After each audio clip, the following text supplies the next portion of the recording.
حضور اقدس وہ میں ذرا آپ کے بیٹھنے کا فائدہ اٹھا لوں. یہ فرمائیے، یہ دل میں خیال تو آصف بھائی آپ کے بھی آتا ہوگا کہ ہمارے ہاں پہاڑوں پہ برف پڑتی ہے، پھر وہاں سے برف پگھلتی ہے اور وہاں سے نہریں نکلتی ہیں، پھر وہ دریاؤں میں بنتی ہیں اور وہ شہروں میں آتی ہیں. ایسے ہی نکلتا ہے نا. تو یہ جب ہم کہتے ہیں کہ دودھ کی نہر ہوگی یا شہد کی نہر ہوگی، تو یہ کون سے پہاڑ سے چلے گی اور کہاں سے نکلے گی؟ ماشاءاللہ یہ سر سوال تو ہے. یہ سوال تو ہے بالکل. دیکھیں اس کے لیے احادیث میں بھی یہ بات موجود جی. ہے، اور علماء نے بھی جو سورہ دہر کی تفسیر میں قلم اٹھایا ہے، جی. تو ان میں ان کا یہ سب کا موقف یہ ہے کہ وہ نہریں جو ہیں وہ حضور نبی محتشم سرکار دو عالم صلی اللہ اللہم تعالیٰ صلی علیہ اللہ وسلم کا جہاں محمد قیام والی ہوگا محمد. وہاں سے یہ ساری نہریں نکلیں گی. واہ. پہلے انبیاء کرام علیہ اب پتہ نہیں السلام، یہ نہریں کہیں نوری کی نہ ہو ہاں بس ہے. اس کے بعد وہ وہاں سے نکل کر انبیاء کرام کی طرف آئیں گی، پھر تمام مومنین کی طرف جو ہے، اور حضور جو ہے آخر وقت تک جو ہے وہ اپنے ایک امتی کو بھی جس نے صدق دل سے کلمہ پڑھا ہوگا اس کو جو ہے وہ دوزخ میں نہیں رہنے دیں گے، نہیں رہنے دیں گے، بلکہ اس وہ کو یہاں جو پہ ہے یہ وہ آخری امتی کو جو ہے مزے لے گا آ کے. تو یہ ہم یہ علیحدہ تصور ہے کہ صاحب جنت میں درجات مقرر ہیں، تو ان درجات میں کون کون کہاں کہاں ہوگا. اگر کسی کے آباء و اجداد میں کوئی ایسا شخص گزرا ہے کہ جو بہت عبادت گزار تھا، اللہ تعالیٰ کا بڑا مقرب تھا، تو وہ خواہش کرے گا کہ میری اولاد کو مجھ سے ملایا جائے. ہاں. تو اللہ تعالیٰ، حالانکہ ان کے اعمال ایسے نہیں ہوں گے، وہ بہت نیچے درجوں میں ہوں گے، لیکن اللہ تعالیٰ ان کو ان کے جو عزیز و اقارب ہیں ان کے پاس جا کر جو ہے وہ ملا دے گا. اور اس میں جو ایک اہم بات ہے وہ یہ کہ حضور نبی اکرم صلی اللہ تعالیٰ علیہ وسلم نے یہ جو آپ دیکھیں قرآن کریم میں حضرت خضر علیہ السلام، حضرت موسیٰ علیہ السلام کا ایک ذکر آیا ہے کہ انہوں نے دو یتیم بچوں کی دیواروں کو جو ہے وہ استوار کر دیا.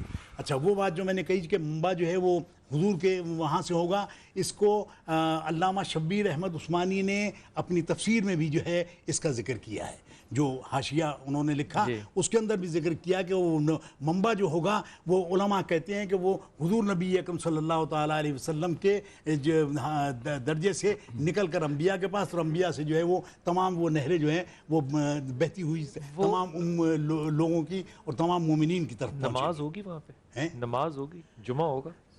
نہ جمعہ ہوگا نہ نماز ہوگی. یہ سارے اعمال یہاں ہیں. یہ دارالعمل ہے، یہ دارالعمل ہے، جو دارالجزا ہے. جزا جو وہاں ملے گی ان اعمال کی ملے گی. جیسے صحابہ کا دور تھا. تاکہ بھائی اچھا، اس میں تھوڑا سا میں ایک اپنا حصہ ڈالنا چاہوں گا کہ دیکھیں وہاں پر بھی انسان کے اندر معرفت کی تڑپ ہوگی، معرفت کی تڑپ ہوگی.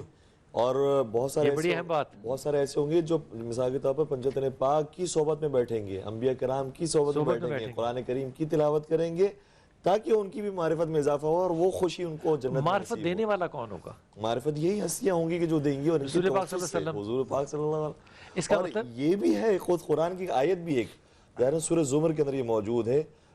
دو طرف سے آیتیں ہیں کہ جہنم میں لے جانے والوں کو کھینچ کر جہنم میں لے جایا جائے گا. اور پھر جب جنتیوں کا ذکر کیا تب بھی یہی الفاظ استعمال کیا، وسیق الذین اتقوا، اور جو متقی ہیں ان کو بھی کھینچ کر جنت کی طرف لے جایا جائے گا. تو اس کی تفسیر کے اندر سوال یہ پیدا ہوا کہ بھائی ان کو کیوں لے کے جائے گا؟ ان کے لیے جنت کا دروازہ کھل جائے گا تو بھاگیں گے، تو کیوں پکڑ کے لے کے جائے گا؟ کیا اس لیے کیونکہ کچھ دیر کے لیے جو پنجتن پاک اور نبی اکرم باہر ہوں گے تاکہ اپنی امتیوں کو بھیجے، تو کچھ امتی باہر ہی رہ جائیں گے کہ ہم ان کی صحبت سے کہاں جنت کی طرف جائیں. ہمیں ان کی صحبت چاہیے، یہی جنت ہے.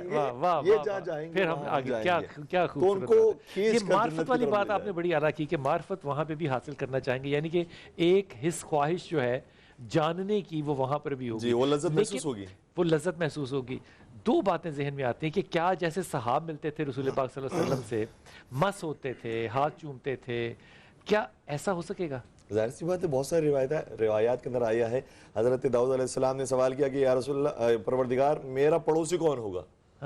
تو پڑوسیوں میں یہ نہیں بتایا کہ وہ لائن سے جو ہے وہ نبیوں کی قطار لگی ہوگی جنت کے اندر کہ ایک کے برابر میں دوسرا نبی ہے، دوسرے کے برابر تیسرا نہیں. عام انسان ہوں گے جو انبیاء کے اطراف میں ہوں گے. تو اللہ کو جو دیکھیں گے وہ کیا سین ہوگا؟ ہمارے یہاں یہ ہے کہ پروردگار لیس کمثلہ شیء، پروردگار انسانوں کی طرح نہیں ہے، یہ ساری جو ہے جیسے ید اللہ ہے، قرآن کریم کے اندر ید اللہ فوق ایدیہم، تو اس کا یہ مطلب نہیں کہ ہماری طرح کا کوئی ہاتھ ہے اس کا، یا کسی بھی طریقے کا کوئی ہاتھ ہے، یہ قدرت کی طرف نشانی ہے۔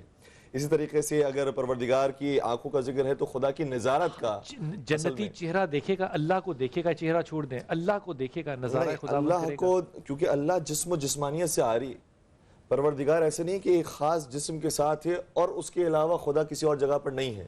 ہمارے یہاں عقیدہ ہے کہ خدا ہر جگہ پر، خدا کو سن سکیں گے، خدا کا جو اصل جو کلام ہے نا، خدا کا جو کلام ہے وہ ایجاد کرتا ہے کسی کے اندر۔ دیکھیں معراج پر جو سب سے اعلیٰ سفر کیا، اس کے اندر بھی روایت یہ ہے کہ پروردگار عالم نے جس لہجے میں کلام کیا وہ علی ابن ابی طالب کا لہجہ تھا۔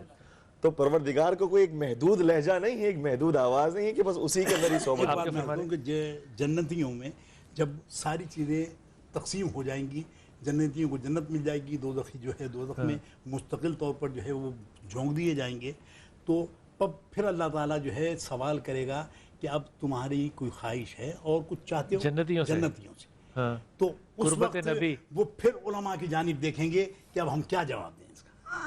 وہاں بھی علماء کی طرف دیکھنا ہے ہم نے، تو وہاں دیکھیں گے، علماء بتائیں گے ہم نے کیا کرنا ہے، جنت جس کو کہتے ہیں یہ ہے۔ تو جب علماء کہیں گے کہ مروا دیا، وہ کہیں گے کہ دیکھیں ہم دنیا میں تیرے دیدار کے خواہش مند تھے، علماء حق ہوں گے، ہاں علماء حق کی بات ہے کہ وہ کہیں گے کہ صاحب ہم دنیا میں بھی تیری دیدار کے خواہش مند تھے، ہمیں اپنا دیدار دکھا دے۔ تو پروردگار عالم اپنا دیدار عنایت فرمائے گا، اور اس وقت میں آپ دیکھیں کہ جو اعمال ہمارے ہیں ان میں روزے داروں کو سب سے پہلے اللہ تبارک و تعالیٰ۔ مجھے ایک بات بتائیں، جنت میں چلا گیا ہوں انشاءاللہ تعالی، میں تو پورے ایمانداری سے یقین سے ساتھ کہتا ہوں، حضور اقدس مجھے کیا ضرورت ہے کہ میں کسی سے فتویٰ مانگوں، کسی سے رائے مانگوں، کسی سے تفسیر مانگوں؟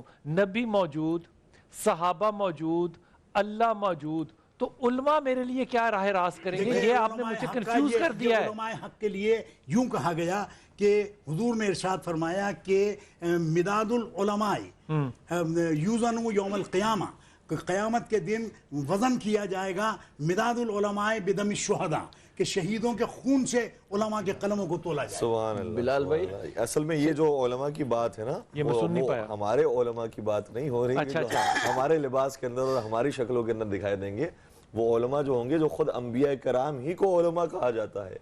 یار اللہ تعالیٰ آپ کو زندہ رکھے، سلامت رکھے، آپ نے میری زندگی آسان کر دی، ورنہ میرا اگلا سوال یہ تھا کہ اللہ نے تو کہا ہے کہ لوگ جو ہیں وہ روز قیامت کی نشانیوں میں سے ان علماء کو کہا جو اپنے یونیفارم کی وجہ سے پہچانے جا رہے ہیں، تو وہاں پہ تو نہیں، دیکھیں یہ بات سمجھنے والی ہے کہ علماء حق کا ایک تصور پوری امت مسلمہ ہی میں نہیں بلکہ اگلی امتوں میں بھی یہی رہا ہے، اور علماء حق کا کام یہ ہے کہ وہ حق کی تعلیم کریں اور برائیوں سے، بد اخلاقیوں سے اور معاصی سے روکیں۔